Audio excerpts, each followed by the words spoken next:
예, 퀴즈 내겠습니다. 예. 한양 어딘지 아시죠? 예. 한양을 영어로 표현하면 뭐가 될까요? 한양. Yes, sir. 이렇대요.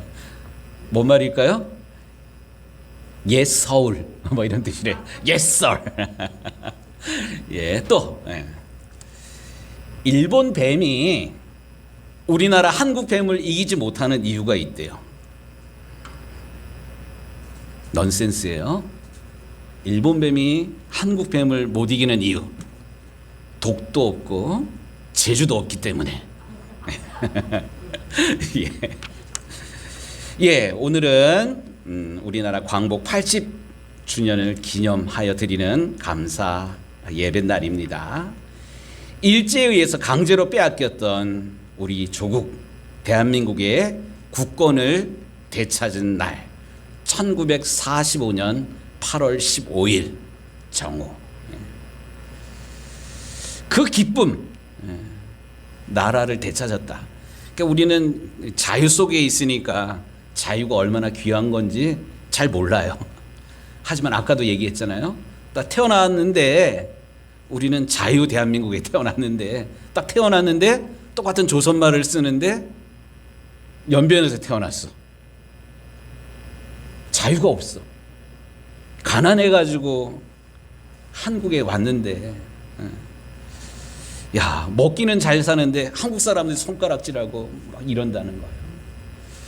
야, 이거는 정말로 자유를 잃어버린 경험이 없는 우리는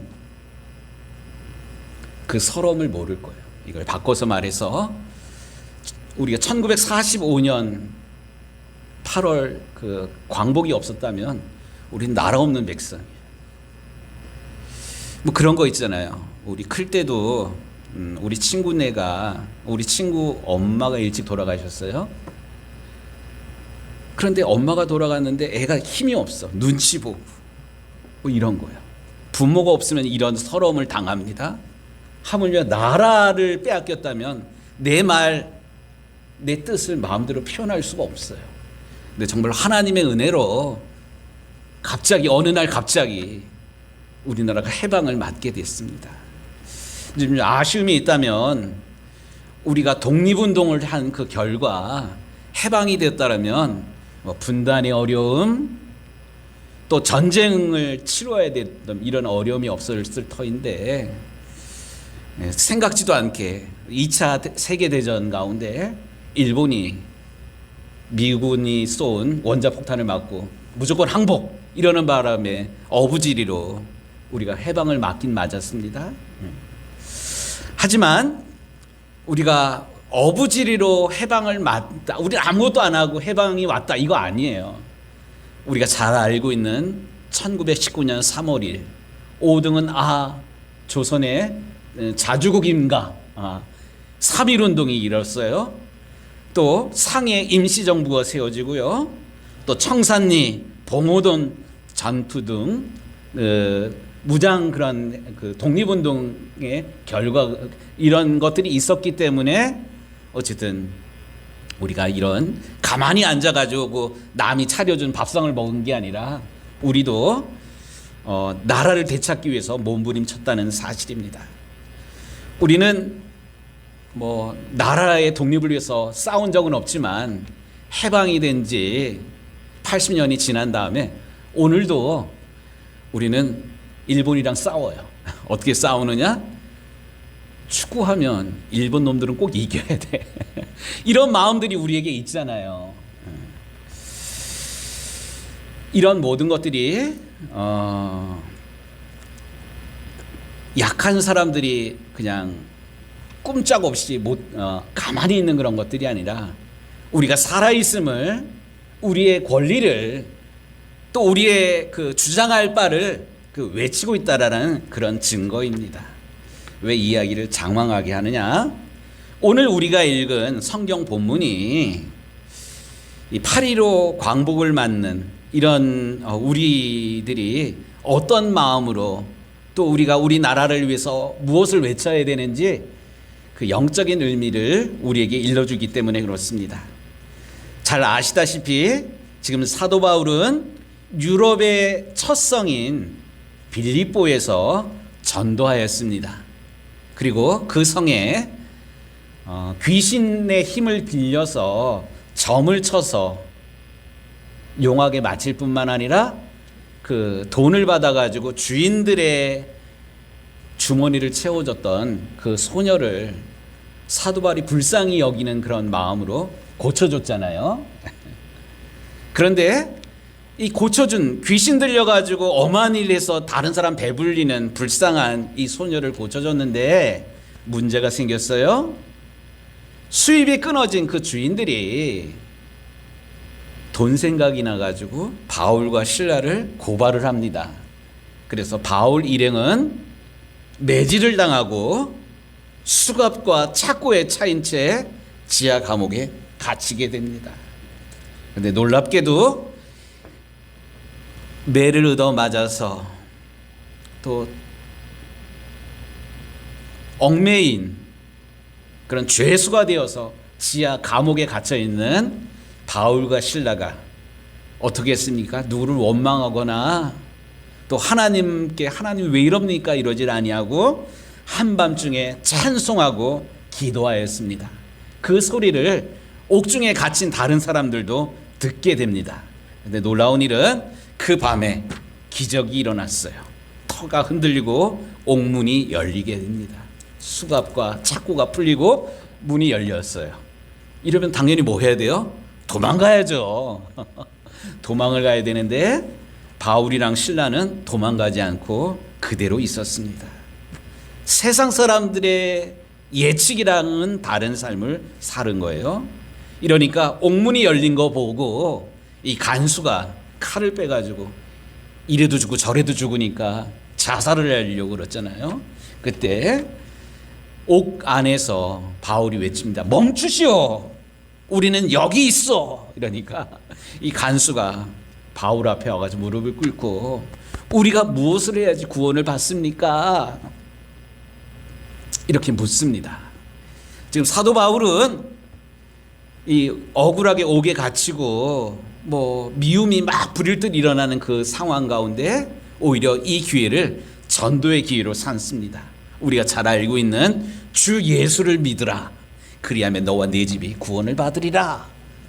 이렇게 외치니 이 간수가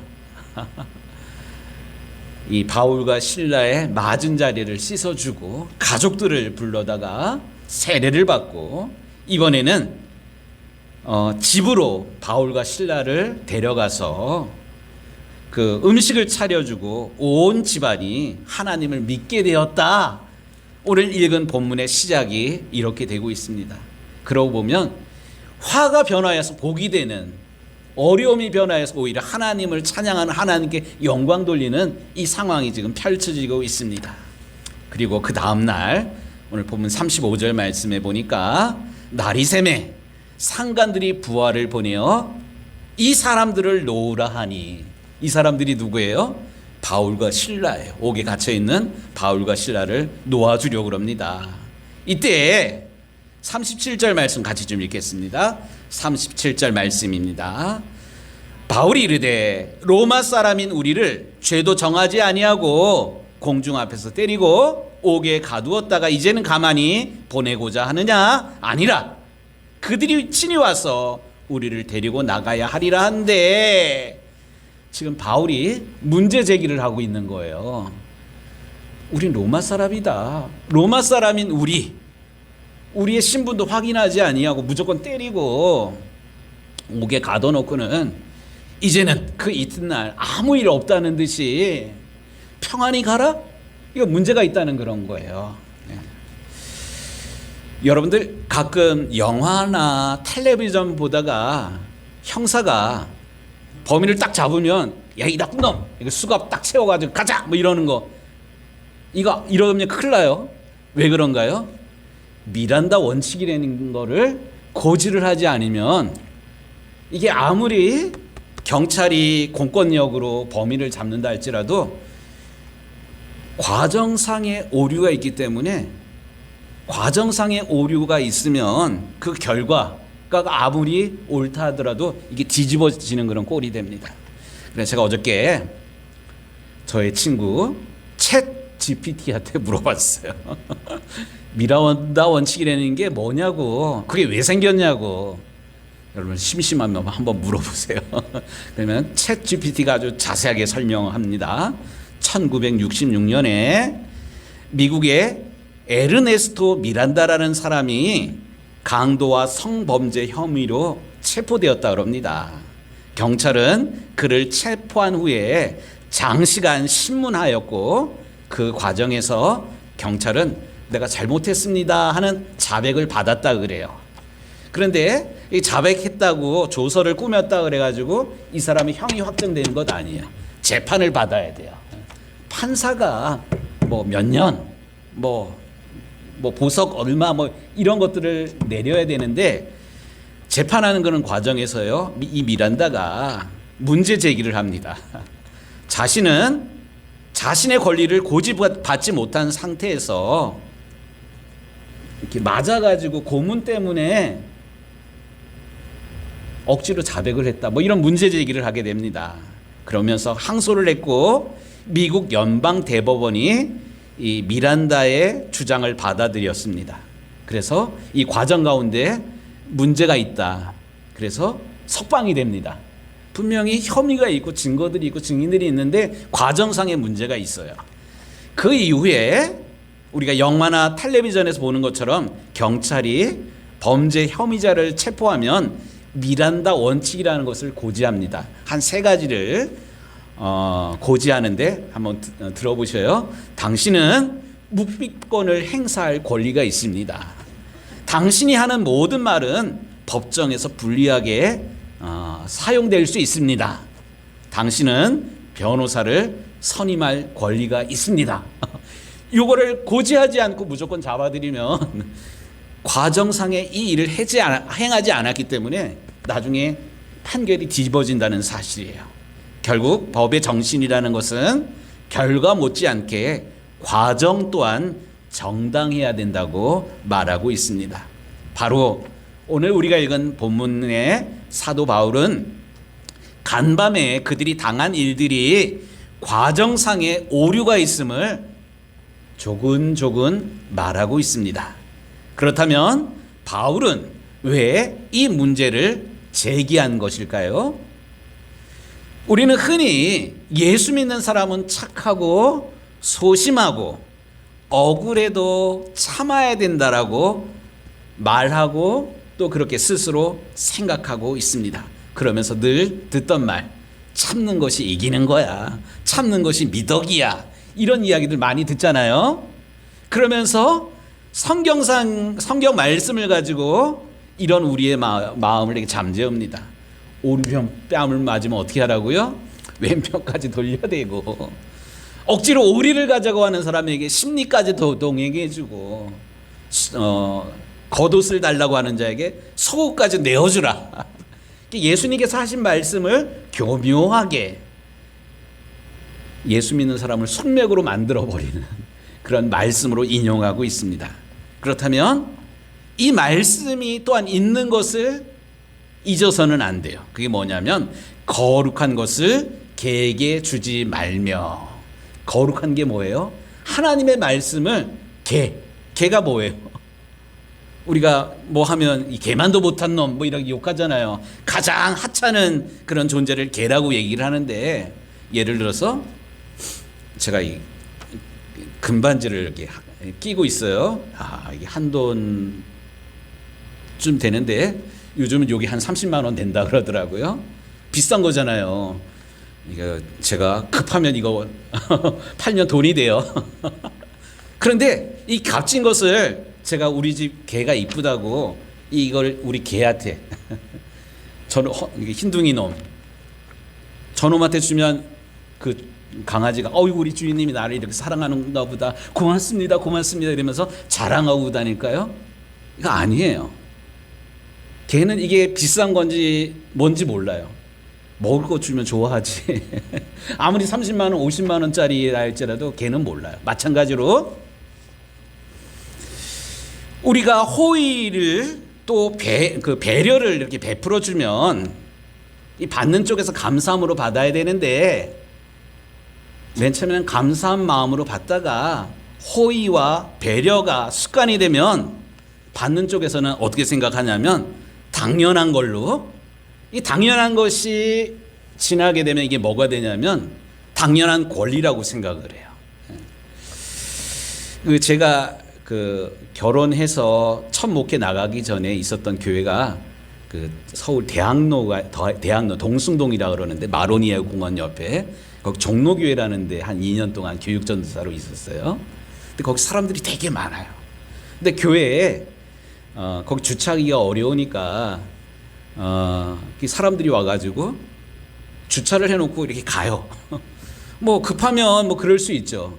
근데 맨 처음에는 가만히 있었는데 이게 당연한 걸로 받아들여가지고 뭐 이야기도 하지도 않고 뭐 전화번호도 남겨놓지 않고, 또 교회는 수요일이랑 금요일날 주일날 집회가 있잖아요. 차도 안 빼는 거야. 차 빼달라고 이렇게 전화하면 오히려 기다리라고 뭐 이래요. 장로님이 화가 나가지고 그 사람에게 직접 이야기를 하더라고요. 이 땅이 얼마 땅인 줄 아냐고.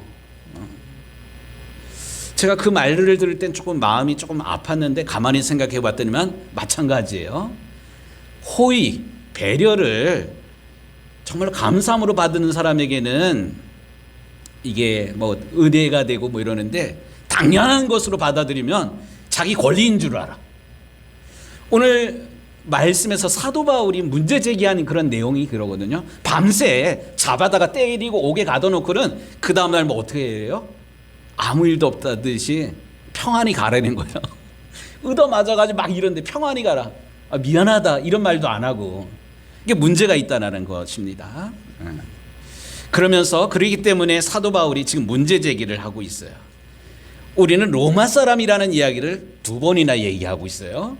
가장 사도 바울이 복음을 전하는데 다른 모든 것들을 배설물로 여긴다고 하면서 그 어디에서도 자기가 로마 시민권을 가지고 있다는 것을 사용하지 않던 사도 바울이 지금 자기가 로마 시민권을 가지고 있다는 것을 2번이나 이야기하고 있습니다. 그 이유가 뭘까요?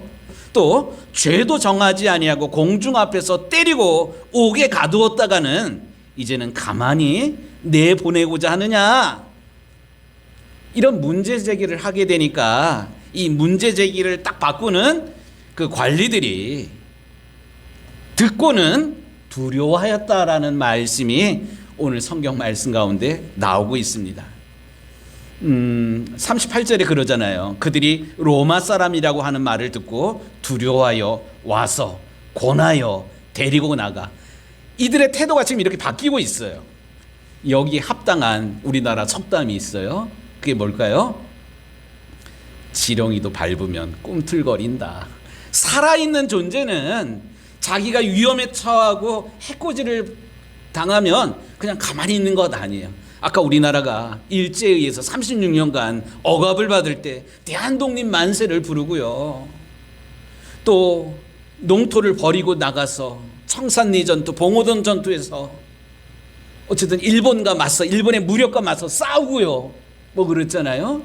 또 힘 있는 우리는 아까 축구 얘기잖아요. 해방된 지 80년이 지났는데도 다른 나라한테 실력 차이로 지는 건 용납이 돼. 근데 일본한테 치는 건 도저히 분이 나가지고 못 참는 그런 거야. 이런 마음들이 우리에게 있는 거. 지렁이도 밟으면 꿈틀거린다는 사실입니다. 그런데 여기서 우리가 생각해 봐야 될 것이 있어요. 사도 바울이 이렇게 문제 제기를 한 이유가 무엇일까? 개인적으로 억울해가지고 개인의 실추된 명예를 회복하기 위함이었을까? 과연 그랬을까? 그건 아닌 것 같아요. 만약에 사도 바울이 옥에 갇혔다가 풀려나가지고 아무 일 없다는 듯이 풀려나가지고 이 빌립보가 아니라 다른 데로 갔다면 사도 바울과 실라는 전과자예요. 감옥에 갇힌 사람이에요. 아무리 그 관리들이 간수들이 풀어줬다 할지라도 사도 바울이 복음을 전하다가 옥에 갇히고 매맞은 거는 과정에 대해서는 이 빌립보 사람들이 다 알고 있어. 바울이 전하든 또 루디아 집에 세워진 교인들은 전과자 집안이야. 걔들이 전하는 그이들이 전하는 복음 믿어서는 안 돼. 이런 선입견이 선입견에 쌓이기 때문에 사도 바울은 자유의 몸이 되었다 할지라도 그 이후에 남아있는 사람들이 전하는 복음이 여간 쉽지 않기 때문에 어쨌든 이 문제를 해결해야 되기 때문에 사도 바울은 자기의 권리를 지금 주장하고 있습니다. 그래서 사과를 받은 것으로 끝나지 않냐고 그 석방된 이후에 그 바울은 담대하게 로마 사람이라는 말을 듣고 그들이 두려워하여 와서 권하여 데리고 나가 그 성에서 떠나기를 청하니, 전세가 지금 역전이 되었어요. 이 주도권을 이 로마 간수들이 쥐고 있는 것이 아니라 죄수였던 바울과 실라가 이 모든 상황들을 지금 다스리고 있습니다. 그리고 이렇게 나간 다음에 사과를 받은 다음에 이걸로 끝나지 아니하고 40절 말씀 같이 읽겠습니다. 두 사람이 옥에서 나와 루디아의 집에 들어가서 형제들을 만나보고 위로하고 가니라. 곧 무슨 말입니까?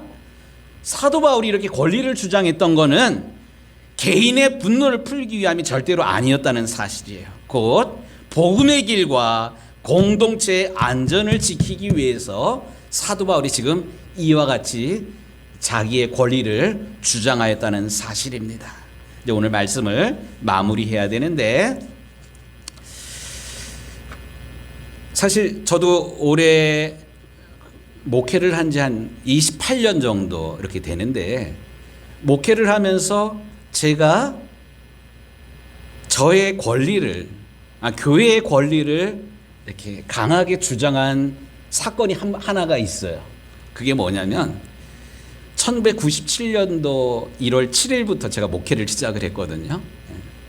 그런데 충북 괴산군 소수면 고마리 62번지 북산교회라는 데서 목회를 했는데, 마침 제가 1월 달에 1월 7일 날 이사를 갔을 때 동네에 경지정리라는 것들이 한참 벌어졌어요. 경지정리 뭔지 알죠? 길들 똑바로 내고 논 반듯하게 하는 것.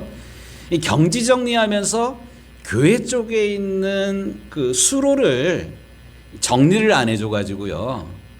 뭐 6월달 되고 뭐 비 많이 오고 막 이러는 때에 웅덩이가 항상 이렇게 파여 있더라고요. 그래서 제가 이제 뭐 잘 모르니까 동네 이장님한테 이장님이 공사 끝난 거예요? 도대체 어떻게 된 거예요? 물었더니만 그러지 않아도 자꾸 이야기를 했는데 제가 그거 처음 알았어. 뭐 하여튼 농지개량조합, 옛날에 우리 평창에 제가 어릴 때 듣던 이름이 농지개량조합, 한국 뭐 하여튼 그 공사가 있어요. 거기에다가 민원을 제기를 하라고 그러더라고요. 이장님이. 그래요? 그 민원 어떻게 제기하는 건데요? 그랬더니만 전화로 하면 말이 안 먹힐 수가 있으니까 내용 증명이라는 걸 보내라고. 그래서 제가 이장님한테 그 이야기를 듣고 사진을 찍고 공문을 하나 만들어 가지고 우체국에 가 가지고 세부를 복사를 해 가지고 하나는 제가 가지고 있고 하나는 우체국에 보관을 하고 보냈어요. 그런데 등기로 이렇게 보냈거든요. 그 다음 날 무슨 차를 타고 어쨌든 농지개량 조합에서 쫓아왔어요. 잘못했다고. 이런 곳이 있는 줄 몰랐다고. 그때 마침 여름 성경학교도 해야 되고 뭐 더워지고는 모기 날아다니고 애들은 어쨌든 가지 말라는 데 가잖아요. 그런데 내용 증명을 한번 딱 보내고 나니까 안 되던 그런 일들이 전화로 도와줘요. 왜 해? 안 해요? 막 이런 얘기들이 일사천리로 막 이렇게 진행이 되더라고요. 이 공권력이라는 것, 이 정상적인 이런 법적인 것들을 집행을 하면 상대방이 무시를 못하는구나. 제가 아주 깨닫게 된 경험이 있습니다. 제가 이 이야기를 왜 하냐면 지금 사도 바울이 복음을 전하는데 개인적으로 당했던 억울한 것, 참으면 되지만, 뭐 재수 없었다고 생각하지 뭐 이런 식으로 이 문제를 마무리 짓지 않고 있습니다. 그건 뭐냐면 개인뿐만 아니라 이 공동체가 중요했기 때문에 사도 바울은 자기가 주장해야 될 바에 대해서 분명하고도 명확하게 주장하고 있다는 사실입니다. 그런데 이것이 사도 바울 개인이 당한 그런 일뿐만 아니라 우리가 믿는 예수 그리스도의 복음, 예수 그리스도께서 십자가의 죽으심으로 우리가 구원받은 이 구원의 사건은 싸구려가 절대로 아니에요. 우리는 복음을 전할 때 이것 좀 받아주세요, 이거 좋아요, 예수 믿어주세요 막 이렇게 간청하는 게 보통 우리잖아요. 우리가 전하는 복음이 절대로 싸구려가 아닙니다. 우리 예수님은 우리를 구원하기 위해서 하나밖에 없는 생명까지도 아낌없이 버리셨어요. 우리 하나님은 우리를 사랑하기에 죄로 인해서 죽을 수밖에 없는 우리를 구원하기 위해서 하나밖에 없는 독생성자 예수 그리스도를 주기까지 우리를 사랑하셨습니다. 우리의 구원은 싸구려가 아니에요. 어마어마한 대가를 치르신 거예요. 그렇기 때문에 우리는 십자가 복음 구원을 생각할 때 오카노 목사님이 그런 표현을 하셨더라고요. 빼앗길 수 없는 황홀한 구원의 감격, 뭐 이런 표현을 하셨어요. 하나님이 나를 이만큼 사랑하신다. 우리를 구원하기 위해서 예수님이 당신의 마지막 피 한 방울까지 다 흘리신 어마어마한 구원의 대가를 치렀다라는 사실을 기억할 뿐만 아니라 이 거룩한 구원의 감격을 예수 그리스도의 십자가의 보혈로 구원받은 우리의 영적인 지위를 우리가 하찮게 여기거나 다른 사람들에게 하찮게 여김받지 않도록 거룩한 것을 개에게 빼앗기지 않는 우리 유정교회, 또 구원의 사건을 옛날 사건으로만 여기는 것이 아니라 오늘도 나를 구원하기 위해서 어마어마한 대가를 치르신 우리 주님께 감사하며 찬양하는 우리 유정교회 모든 성도들이 되기를 우리 주님의 이름으로 축복합니다. 아멘. 하나님, 오늘 우리에게 사도 바울이 옥에서 풀려나면서 아무 일도 없었다는 듯이 그냥 나온 것이 아니라 마땅히 주장해야 될 그런 영적인 권세를, 의로운 권리를 담대하게 말함으로 교회를 보호하고 또 앞으로 전해지게 될 복음을 더 든든하고 또 명확하게 선포하였던 것처럼 우리에게도 사도 바울과 같은 마음을 허락하여 주셔서 하나님의 교회가 또 십자가의 복음이 하대받거나 무시당하거나 값싼 싸구려 취급받지 않도록 잘 지키는 우리가 되게 하시고, 먼저 우리의 심령 가운데 구원의 감격이 사라지지 않도록 은혜 위에 은혜를 기름 부어 주옵소서. 우리 주님 예수 그리스도의 이름으로 기도드리옵나이다.